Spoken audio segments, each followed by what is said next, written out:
Assalamualaikum warahmatullahi wabarakatuh. Apa kabar anak-anak? Ibu harap kalian di saat belajar di rumah masih tetap semangat. Kalian selalu dikasih Allah kesehatan dan kelancaran dalam melakukan pembelajaran jarak jauh. Anak-anak, kita sudah sampai di semester 2 dan untuk pelajaran IPS kita akan masuk pada bab 4, yaitu Indonesia dari masa kemerdekaan hingga masa reformasi. Sebelum kita melanjutkan pembelajaran kita kali ini, untuk lebih melancarkan kita dalam belajar, mari kita berdoa dulu bersama-sama. Berdoa mulai. Selesai. Terima kasih kepada anak-anak. Ibu akan melanjutkan lagi.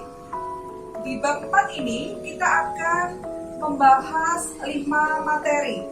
Yang pertama adalah masa kemerdekaan, masa demokrasi parlementer, masa demokrasi terpimpin, masa Orde Baru, dan masa reformasi. Kita langsung saja injakkan ke materi kita. Yang pertama adalah masa kemerdekaan dari tahun 1945 sampai 1950. Kalau kita bicara tentang masa kemerdekaan, pastinya ada kaitannya di saat kita tanggal 17 Agustus, kita selalu memperingati Hari Kemerdekaan Negara Republik Indonesia. Untuk apa kita memperingati itu? Kita memperingati agar kita mempunyai rasa syukur bahwa kemerdekaan itu adalah berkat rahmat Allah Subhanahu wa Ta'ala. Di masa dulu kita dijajah, jangankan untuk sekolah, kita tidak bisa untuk sekolah, tetapi di masa kemerdekaan ini kita bebas untuk sekolah. Di masa penjajahan juga, ekonomi Indonesia sangat terpuruk karena semuanya dikuasai oleh penjajah. Tapi alhamdulillah di masa kemerdekaan ini, ekonomi Indonesia semakin baik.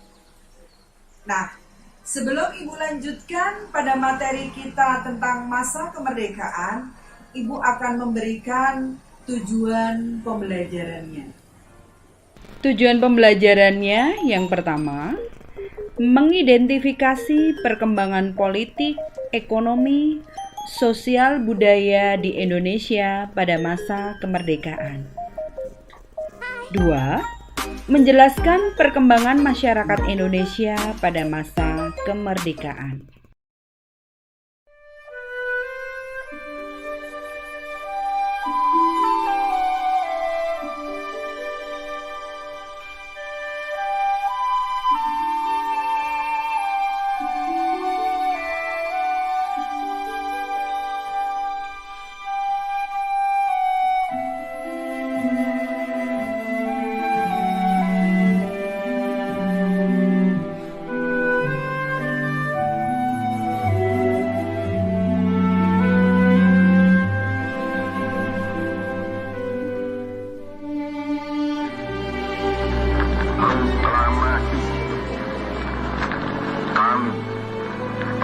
Indonesia dengan ini menyatakan kemerdekaan Indonesia.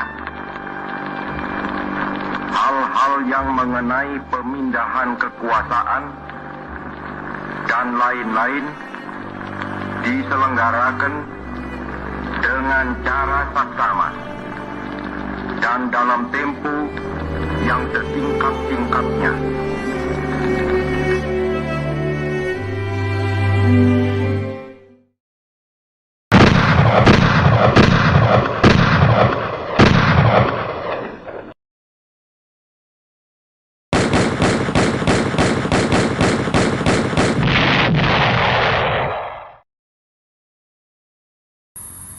Proklamasi.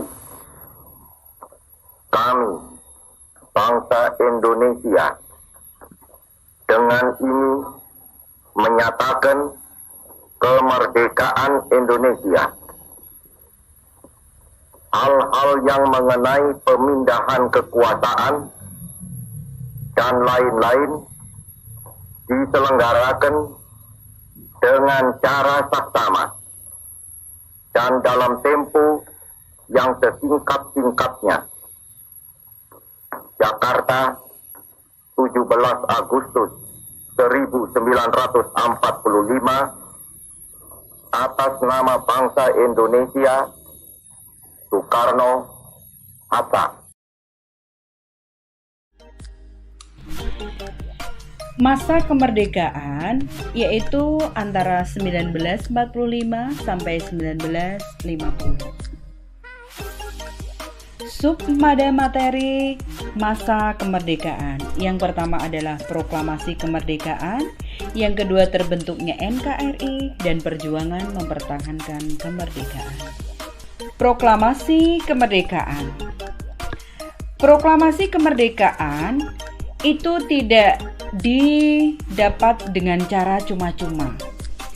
Tentunya kemerdekaan itu ada perjuangan dari tokoh-tokoh nasional dalam mempersiapkan kemerdekaan. Dari pembentukan BPUPKI hingga proklamasi, sejatinya persiapan kemerdekaan dimulai pada saat Jepang Perang Dunia Kedua.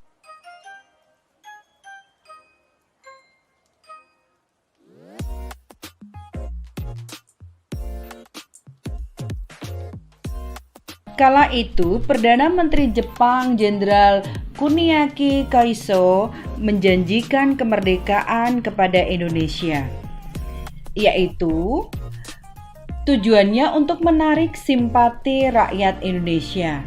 Dengan apa? Bendera Indonesia boleh dikibarkan berdampingan dengan bendera Jepang. Maka Jepang membentuk BPUPKI atau Dokuritsu Jumbi Kosakai yang dibentuk pada tanggal 1 Maret 1945 dan diresmikan 29 April 1945 bertepatan dengan ulang tahun Kaisar Hirohito. Tujuannya untuk menyelidiki hal penting terkait persiapan kemerdekaan Republik Indonesia. Struktur dari BPUPKI sendiri adalah diketuai oleh Rajiman Widyodiningrat, wakilnya adalah Raden Panji Suroso dan Ichi Bangase Yoshiu. Beranggotakan 60 orang Indonesia dan 7 orang Jepang. Ini adalah hasil sidang BPUPKI. Sidang BPUPKI yang pertama dilangsungkan pada 29 Mei sampai 1 Juni 1945. Dilaksanakan di Gedung Chousangi, Jalan Pejambon 6. Sekarang disebut Gedung Pancasila.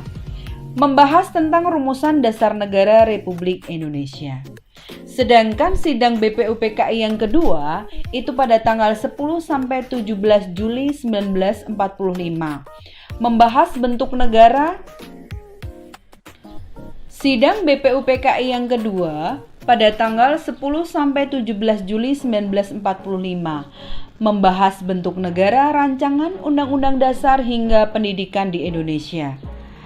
Panitia perancang Undang-Undang Dasar yaitu Soekarno, Panitia Pembela Tanah Air Abikusno Cokro Sujoso, Panitia Ekonomi dan Keuangan adalah Muhammad Hatta.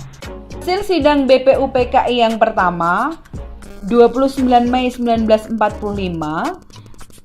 dilaksanakan yang kedua 31 Juni 1945, yang ketiga 1 Juni 1945,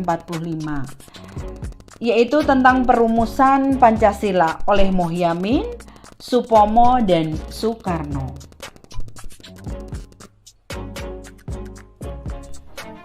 Masa antara sidang resmi pertama dan sidang resmi kedua, yaitu gagasan mengenai rumusan 5 sila dasar negara Republik Indonesia yang dikemukakan oleh Insinyur Soekarno tersebut, kemudian dikenal dengan istilah Pancasila.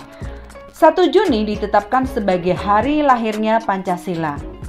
Sebelum masa reses, dibentuklah suatu panitia kecil yang beranggotakan 9 orang yang dinamakan Panitia 9 dengan diketuai Soekarno, bertugas untuk mengolah usul dari konsep para anggota BPUPKI mengenai dasar negara. Maka tanggal 22 Juni 1945, Panitia 9 kembali bertemu dan menghasilkan rumusan dasar negara yang kemudian dikenal sebagai Piagam Jakarta atau Jakarta Charter. Ya, ini adalah ke-9 Panitia 9. Ini adalah isi dari Piagam Jakarta. Hasil sidang BPUPKI kedua 14 Juli 1945. Pertama, pernyataan Indonesia Merdeka, yang kedua pembukaan Undang-Undang Dasar, dan ketiga batang tubuh Undang-Undang Dasar. Pada saat itu Jepang dibom atom, yaitu di Hiroshima pada tanggal 6 Agustus 1945. Mengetahui hal tersebut, Hiroshima dibom atom, akhirnya pergerakan atau rakyat Indonesia mendesak Jepang untuk memerdekakan atau segera mungkin memerdekakan negara Indonesia. Maka didirikanlah PPKI atau Dokuritsu Junbi Linkai yang dibentuk 7 Agustus 1945. Tugasnya adalah melanjutkan tugas BPUPKI dan mempersiapkan kemerdekaan Indonesia. PPKI diketuai oleh Soekarno dan wakilnya Muhammad Hatta. Beranggotakan 21 orang.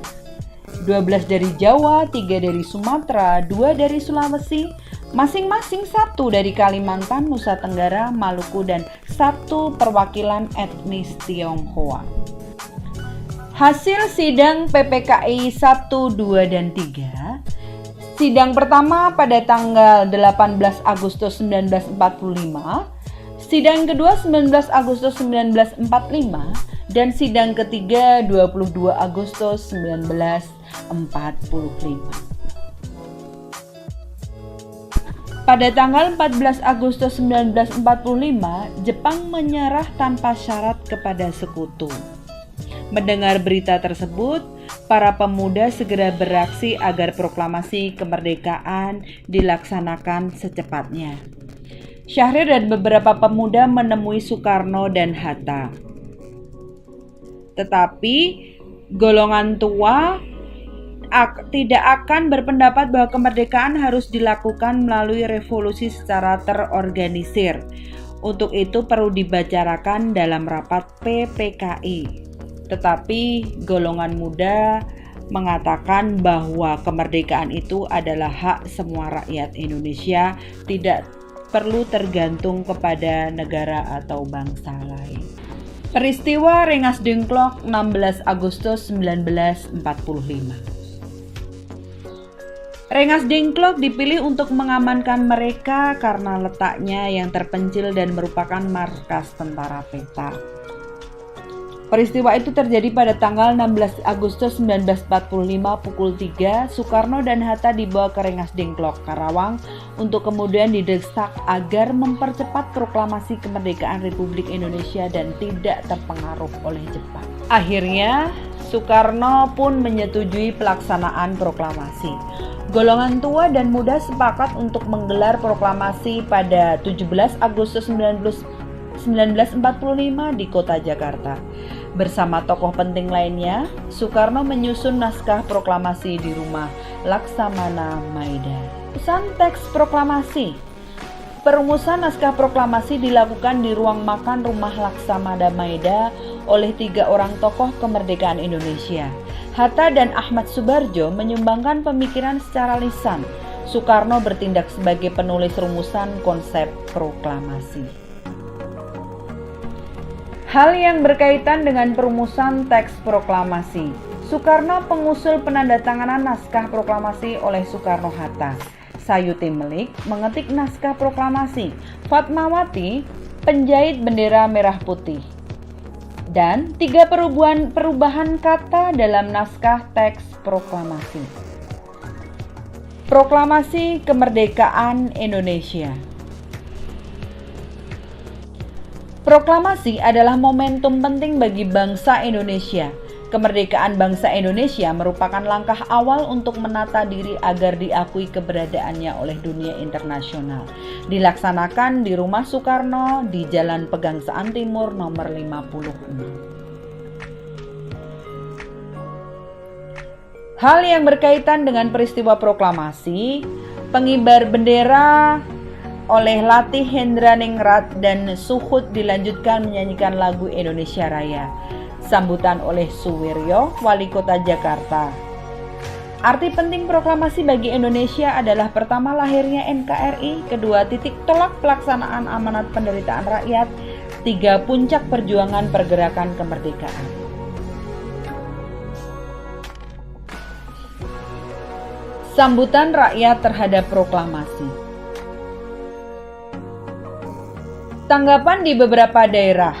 Berita proklamasi segera menyebar ke berbagai daerah di Indonesia.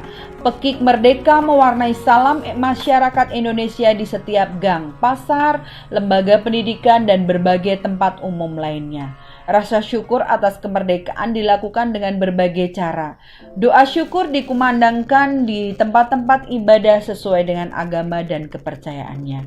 Rasa syukur terhadap kemerdekaan bukan hanya diucapkan dengan lisan, tetapi juga dibuktikan dengan perbuatan. Terbentuknya NKRI. Kelengkapan pemerintahan setelah proklamasi. Pengesahan Undang-Undang Dasar, pemilihan presiden dan wakilnya, pembagian wilayah Indonesia, pembentukan kementerian, pembentukan KNIP, pembentukan kekuatan dan pertahanan keamanan. Bagaimana anak-anak?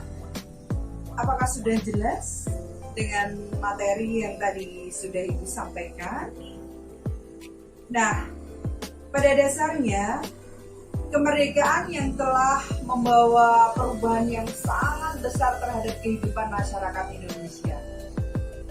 Oleh karena itu, kita sebagai warga negara yang baik, kita harus cinta tanah air dan bangsa ini. Dengan apa? Untuk saat ini, dengan kita berdiam di rumah. Karena apa?